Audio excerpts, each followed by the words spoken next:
We have come all the way from Europe with the Herland report in order to examine what went wrong with American culture.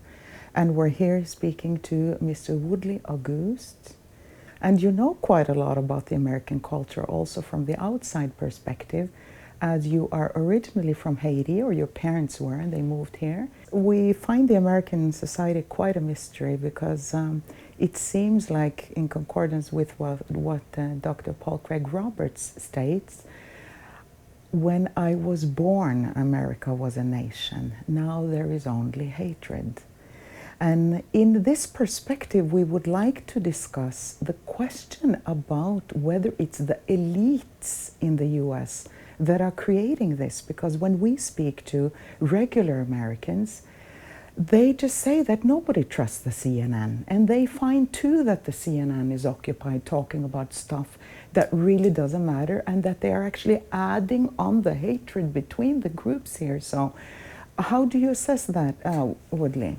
Well, thank you for having me, Hannah. I think that what we see in the mainstream media, they fuel the divide. They create a certain level of vitriol that takes place, and it permeates throughout society, where whatever marginalized group becomes castigated and viewed as they are the purveyors of the problems. But really, if we step back and examine that, we see that there's a far greater agenda that's taking place, and there's great influence by a certain group of people. And not to sound conspiratorial, but there is a group of people that is pushing an agenda, and that agenda is embraced, and then it further infuriates people. And we see it in politics. We see it in every sphere of culture, where certain things are propagated and then they become commonplace. They become what I coin as being groupthink, where we all think the same thing. And I think that that's becoming further and further evident that there is a great divide that's taking place in the United States. And it's strange for us as Europeans once we come here too, because we see the world from such a different angle. Look, I live in the Middle East, and when you look at the way the Arab world views America nowadays, and when Hillary Clinton tried to go to Egypt post 2011 and the so-called Arab Spring, they threw trash at her and told her to go back to your country. I mean, the Americans are really hated abroad. And in Europe too. I mean, we're wondering what goes on in America, so-called Christian America, yet you go to war everywhere. And it's, you know, we're on the receiving end of those bombs, especially in the Middle East. And it makes me look even more to the media, because why doesn't the media in the US bring true information, bring an unbiased view, and show different sides of the problem instead of just focusing on that one-sidedness that we often find at, for example, CNN? Well, they're sticking to their narrative. They want to ensure that certain messages are transmitted and only those messages will go through. So we see further marginalization that takes place in the media, where certain networks will report one thing, something can happen, and you'll hear three contrasting views for the one story. And it's ultimately up to the American citizen to decide who they want to believe. And it goes beyond partisanship. It goes beyond politics, but to step back and to assess things, look at it critically, and then, of course, looking at it empirically, and then coming to some real firm conclusions where it's a well-informed decision. However, that's not always the case, where we will cling on to the soundbite. We're a nation of the soundbite, where we hear one thing and not actually hear the full context of the conversation and say, well, that's the problem, when it's far greater than that. The world-known linguist and philosopher Noam Chomsky has, of course, worked a lot with South American issues, and we know him as a critical thinker in the United States, and he's considered to be the most important intellectual in the US, probably partly because he says something else than the mainstream does. But he has pointed out a few years ago that the US is no longer a democracy, that it is an oligarchy in which the very few ultra-rich rule on behalf of the people and make sure that whatever benefits them economically is what comes across in the media and whatnot. Would you agree with Chomsky? Yes, absolutely. Whether it's Soros, it's the Koch brothers, it's all of it. The narrative is always controlled. If you can control the message, you can control the people, because very few of them will ask the critical questions as to why. The old adage, follow the money, and you'll see exactly what's going on. And I think that is the case with media, regardless of if it's traditional media or new media. What we saw just not too long ago in social media, where people were upset about fake news being purported throughout social and being shared throughout. There's someone that's controlling that narrative. So we have to ask, who is it and why? I think it was the Washington Post that first came out with a list stating these agents or these news agents are fake news. And then that list corresponded to exactly those news outlets that wish to show other sides of reality than just what's considered politically correct here in the United States. So it seems to me that there's a growing tendency towards authoritarianism also here, because from some South American countries, we've known that, the media is controlled, things are controlled. From other countries in the world too, we're used to that, the Soviet Union. But the fact that this is now widespread in America, yes, which was supposed to be the land of the free. Yes, the home of the brave, and also the home of fake news. Anyone that has an opinion that's against or contrary to whatever the narrative is, they've now had to resort to citizen journalism. I mean, that's where we saw the rise of the Drudge Report, where aggregation of news with a different perspective became the normative. Free Republic, a number of those different outlets where they were showing a contrasting view, and it really opened up the eyes to people because we've seen something similar to this. I think if you go back and look at it historically, where the media was controlled, certain messages, it became known as propaganda. And that is, I believe, is what's taking place here in the United States. We are now on the precipice of news just being nothing short of propaganda.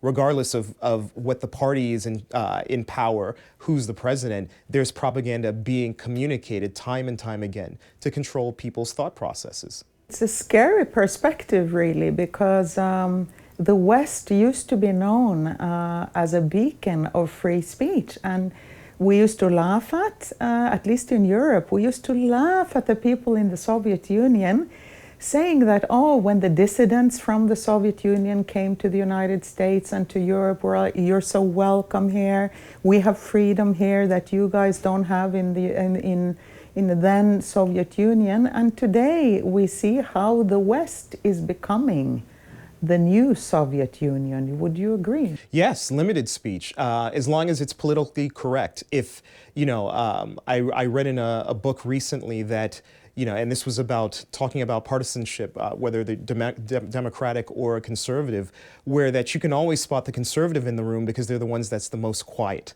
And that really moved me because I was intrigued by that thought. And I realized it's a certain level of truth that's present, because anyone that is against or counterculture is viewed as a threat. Because if you're willing to say the truth and speak the truth, not looking at things objectively, it will really cause people to get very uncomfortable. And when they become uncomfortable, then you become the enemy. As I said, I live in the Middle East, and coming here to the United States, I came from Doha, Qatar, and traveling from there and to Miami was such, I really thought about it, because we were passing through Mesopotamia, first Bahrain, and then Daman. Then you have the cities such as Baghdad, you have Kirkuk, and then passing over, turning towards Raqqa in Syria, then passing Aleppo in Syria, then over Turkey and coming here to the US. And as I was looking down at all those cities and passing them, I thought about it. I mean, we really should have a media that takes the time to do more honest reporting, because the people that live in those areas that have been so subjected to wars the past year, they are people just like you and me, with sons and daughters and all of that. So what I'm just wondering is the media really the chief perpetrator here that creates more resentment between groups? Yes, I think the media does help perpetuate that, where there's this, it's a force that at one point was used for good because it was free press and there was a certain level of liberty that came along with it, of being objective and looking at things neutral, to now we are in a day and age where commentary becomes the truth, regardless of who it is. We listen to the one personality and they start pontificating and yelling and screaming, and we say, well, they have to, whatever they're telling me is the truth, and it becomes subjective. We only hear what we like to hear, not necessarily looking at it objectively and saying, well, no, there is accuracy in that. There's fact-checking that's gone amok. It's a paradox, too, that over 90% of the American media is owned by only 6 corporations. And many of those involved in those corporations also own the weapons industry in the United States. Yes, hand in hand. Yes, so that's also a paradox to us who come from other parts of the world, to see what we perceive as such a lack of respect for other people. And is this an elitist phenomenon in the United States? Yes, I would think it is as such, because we're, at one point several years ago, we were it was deemed as being post-racial. We had gone beyond the issues of race. And, you know, everybody had it was an epiphanous moment here in the United States. We heard stories of hope, and we had a president that was biracial, both white and black. And suddenly, you know, this was the utopia. We reached it. However, there was comments that were made by the president at that time when he was a candidate, where he said certain things that didn't work very well with many, where he, you know, and I'm going to paraphrase, where he told them to keep their guns and their religion. And I thought it was unique because his own background, his mother grew up in the Midwest. She grew up in that same region. However, he didn't embrace anything.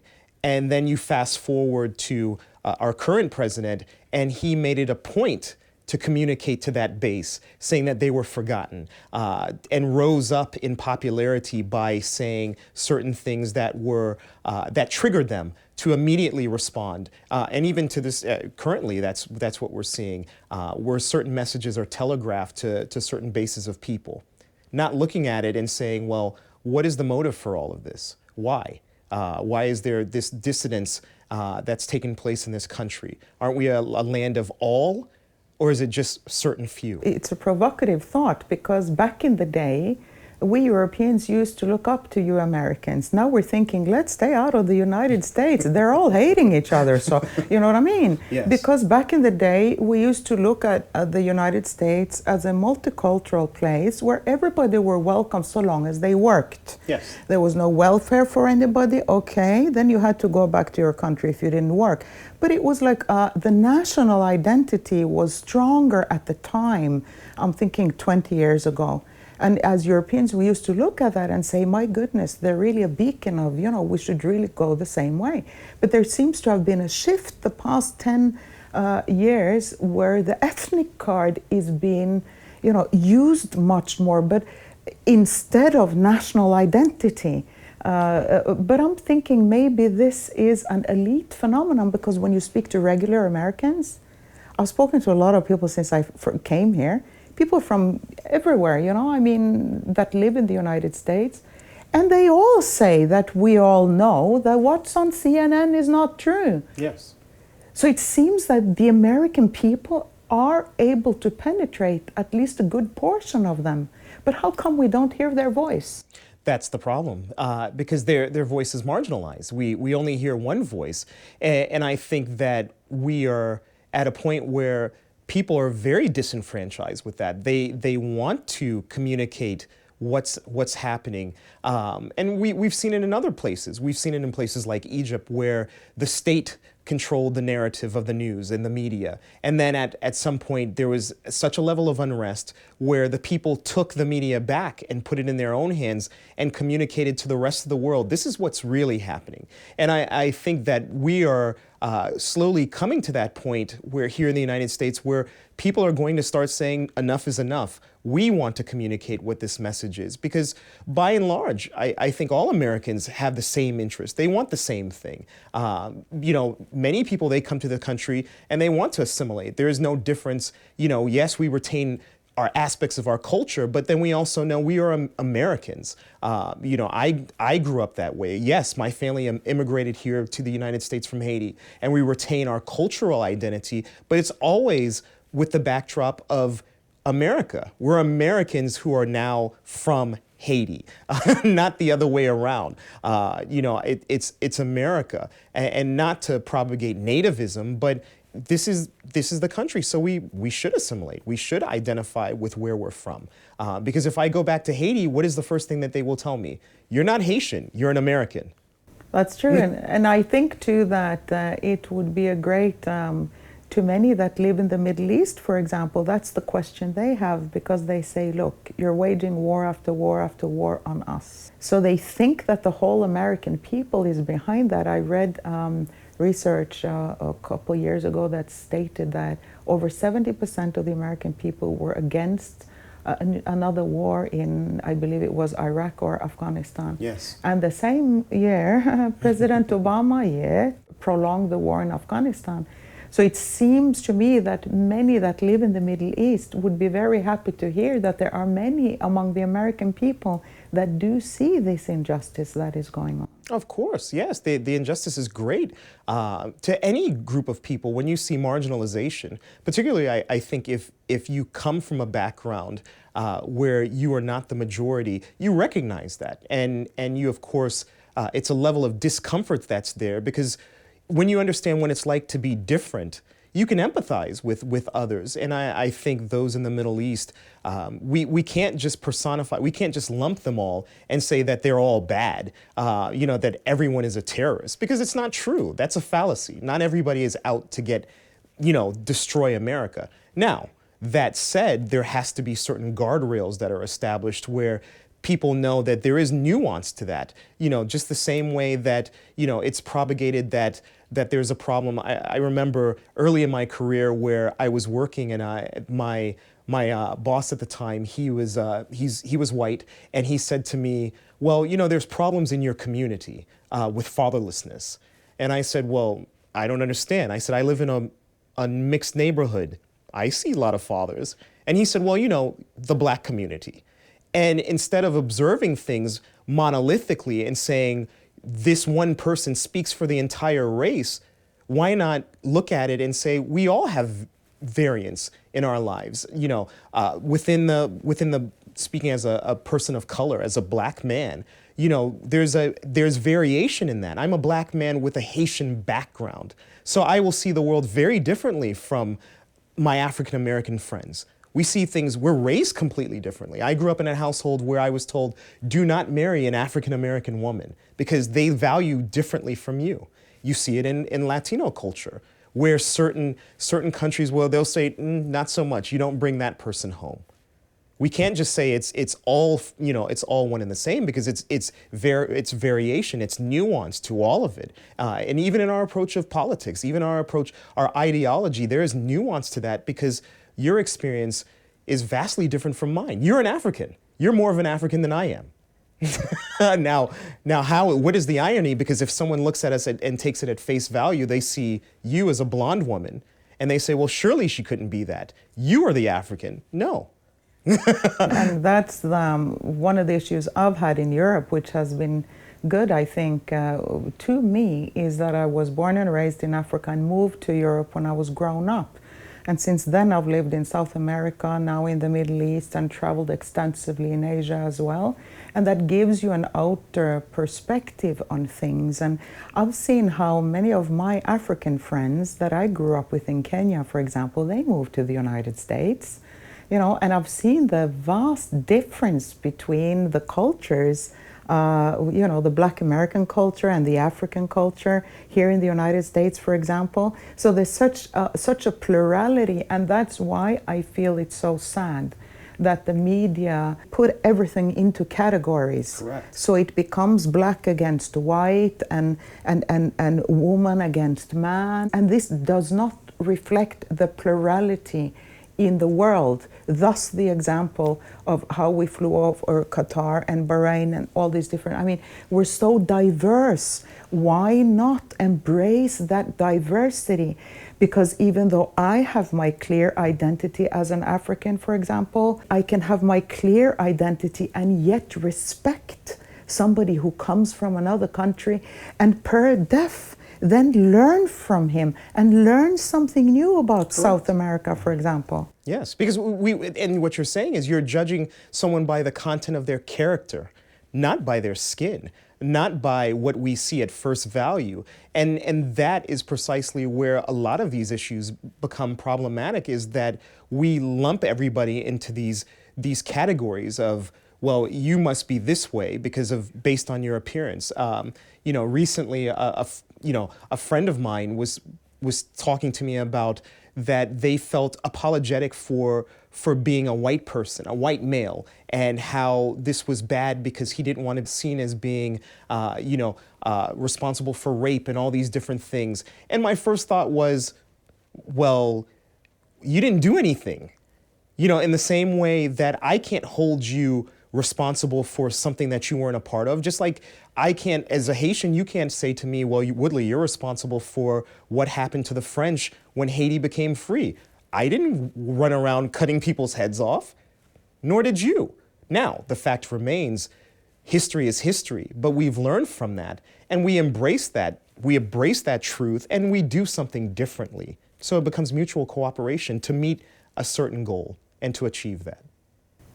And thank you very much, Mr. Woodley Auguste, for taking the time to share your thoughts on these important matters with us and to help us understand a little bit more about what is going on with the American culture today. Thank you for coming to the show. Thank you for having me.